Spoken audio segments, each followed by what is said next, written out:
Oh, verdammte Scheiße. Ja, ich halte doch, was Du willst du hältst denn? gar nichts. Komm mal hier.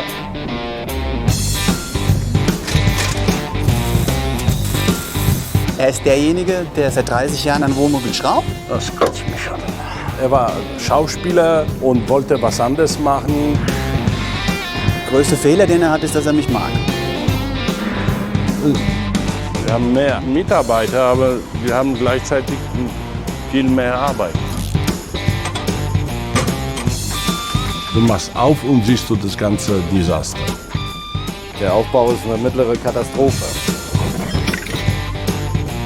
Ich finde sie jetzt nicht so berauschend, als dass ich sie mir jetzt für mich selbst kaufen würde. Seit 20 Jahren erzähle ich ihm, lass uns Fahrrad fahren. Ich ziehe mich nicht an diese komische Zeug rum. Du kannst ja auch nackt fahren, ziehst einen String an irgendwas, ist ja egal.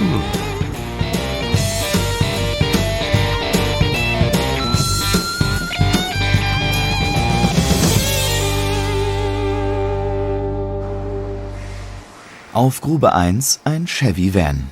Das Wohnmobil seit über 40 Jahren auf der Straße. Leschs Werkstatt soll den Camper grunderneuern. Ein Langzeitprojekt. Den genauen Umfang der Schäden kennen die Schrauber nicht. Nähere Blicke auf den Aufbau verheißen nichts Gutes.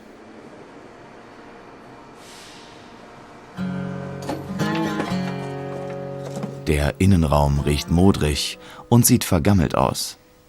Thorstens Arbeitsauftrag: alle Einbauten müssen raus.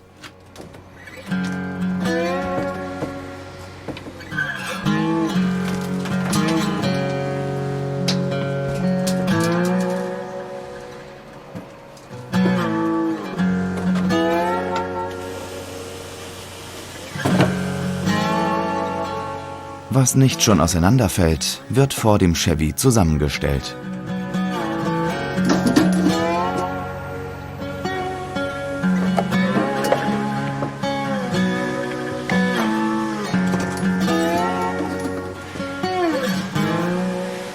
Tja, der Aufbau ist eine mittlere Katastrophe.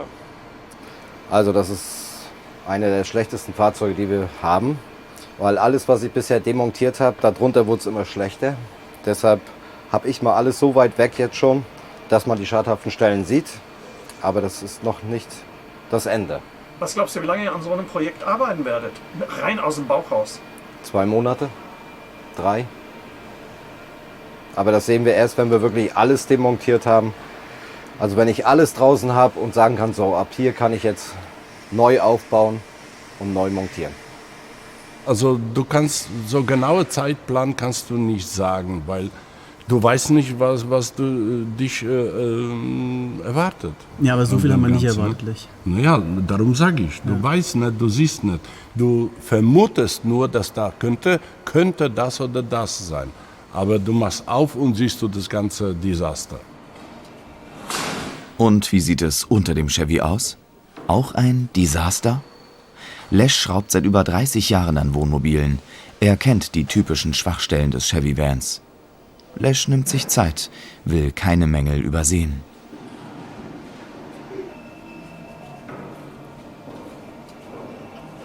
Und er wird fündig.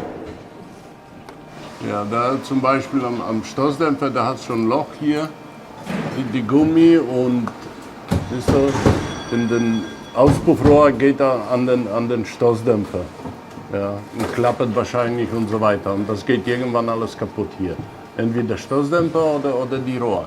Weil das vibriert alles am Fahren. Das ist kein originales Rohr. Das ist hier ein anderer Topf, da ist ein anderer Topf. Also das Ganze ist nicht original. Hinten müssen wir auch Bremsleitungen austauschen, also Stahl. Vordere Feder, irgendwie der Wagen steht schief, da müssen wir gucken, wo das liegt.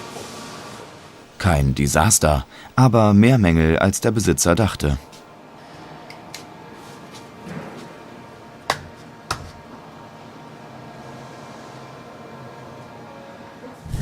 Mach die Rolle. Die Rolle. Im Büro bei Micha. Dieter und seine Hunde Papageno und Tamino. Also easy, aber diese Piezo-Zündung da, ne, die geht nicht mehr. Ne? Dieter ist Neukunde, hat ein gebrauchtes US-Wohnmobil gekauft und zählt die bekannten Defekte auf.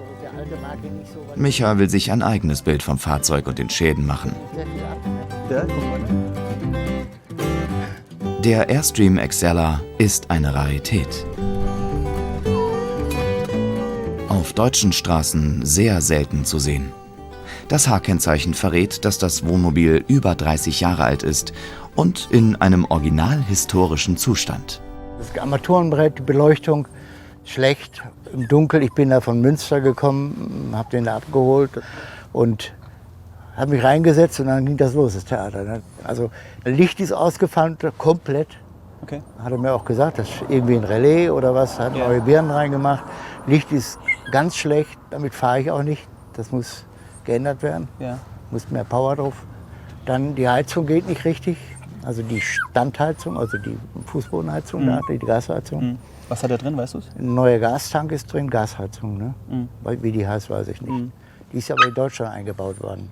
Du bist ruhig da unten. Also es hört sich für mich erstmal nur so an, als wären es Kleinigkeiten und nichts Substanzielles. Aber das nervt, das ist alles. Ja, klar. So, was war noch? Also dann hinten die Dusche. Also duschen kann man nicht und waschen und also das muss jetzt alles gemacht werden. Und dann habe ich auch noch andere Wünsche, die dann noch drauf kommen. Da kommt noch TV rein und sowas alles. Ne? Ja. Und warum ein US-Oldtimer und kein modernes Wohnmobil? Naja, Airstream, das ist so eine andere Geschichte. Wenn ich mir diese anderen Dinge, die Deutschen anschaue, ich bin auch Deutscher, aber gefällt mir alles nicht. Ne? Da gehst du konform mit all den Besitzern der Wagen, die hier stehen? Ja. Darum haben sie die Fahrzeuge. Das ist so nicht mein... Es ist andere Lebensauffassung auch. Ne? Ich komme aus dem Odenwald und dort sagt man natürlich, bist du eigentlich verrückt, du willst mit so einer Ami-Kiste da und viel zu groß für dich. Und genau. Ja, think big, es muss groß sein. Exakt, ja. Also erstmal bin ich so ein bisschen amerikanisch affin, ne? Sagen wir mal so. Ich war lange in Amerika mal beruflich für die Firma Kraus Maffei unter anderem und habe mir da meinen Wohnsitz aussuchen können. Und da habe ich die Dinge erstmals gesehen. Ne? Ja. Hättest du dir die damals schon leisten können? Nein, da war ich hier. Meine Frau hätte ich anpumpen müssen. Das ist der Grund, warum man sich immer mal gut stellt mit der Frau. Nein, das war dann schon in Ordnung. Der Chevy Van in der Werkstatt braucht deutlich mehr Reparaturaufwand, bis er wieder auf die Straße kann. Seit Stunden ist Thorsten dabei, die Einbauten zu demontieren.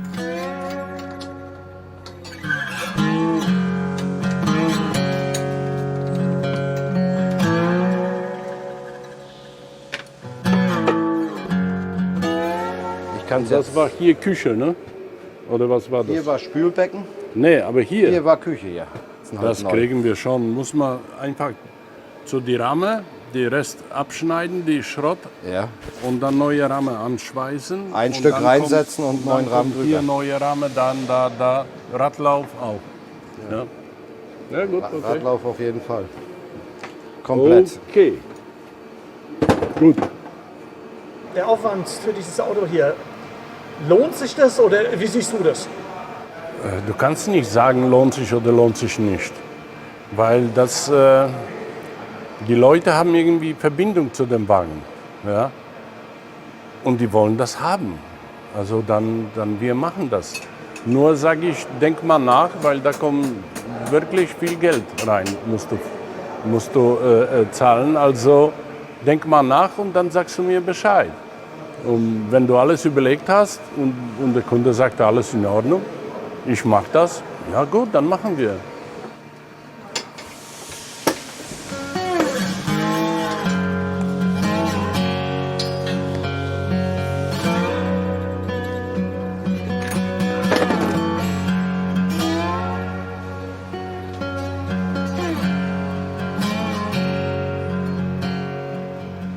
So, ich habe die Dinge jetzt mal geknipst, damit wir eine Bestandsaufnahme machen können, dass der Kunde sieht, was wir an Material ausgebaut haben und was wir wieder ersetzt haben. Dann kann man zeigen, alt, neu oder welche Teile die auch defekt sind, damit der Kunde das erkennt. Und eine Übersicht über alles bekommt, was wir getan haben. Zurück zum Airstream mit den Kleinigkeiten, wie Micha sagt. Im Wohnmobil will er unbedingt den Motor sehen. Ja. Das ist ja echt geil, gell? Okay. Turboaufladung, ne? Was macht denn so besonders, Micha, den Motor? Ich bin jetzt zugegebenermaßen überrascht, dass es der Isuzu 6-Zylinder ist. Das ist ein sehr guter Motor. Meistens haben sie den V8 tatsächlich drin. Richtig robustes Teil. Also, wow, das ist eine absolut gute Wahl. Ja, sie fährt schon mit mir, wisst ihr? Ja. Mein Schätzchen.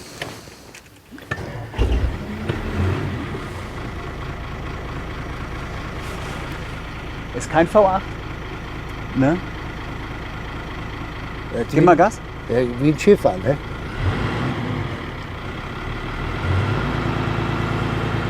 Das sind jetzt 10 Wow. Micha hin und weg vom Motorsound. Okay. Vertieft im Datenblatt des Sechszylinders.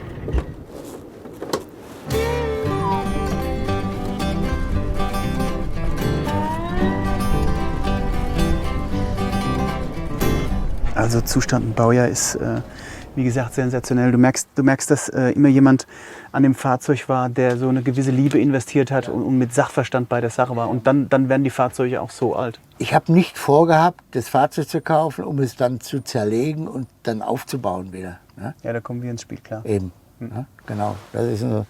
Das gehört in die fachmännische Hände und dann klappt das schon. Also wir würden auch versuchen, jetzt zum Beispiel den Kühlschrank zu retten, weil die Größe mittlerweile auch schwer zu beziehen ist. Und er hat die alte Technik und da kann man eben noch viel reparieren. Und das werden wir auch versuchen, dass wirklich alles so erhalten bleibt, wie es ist.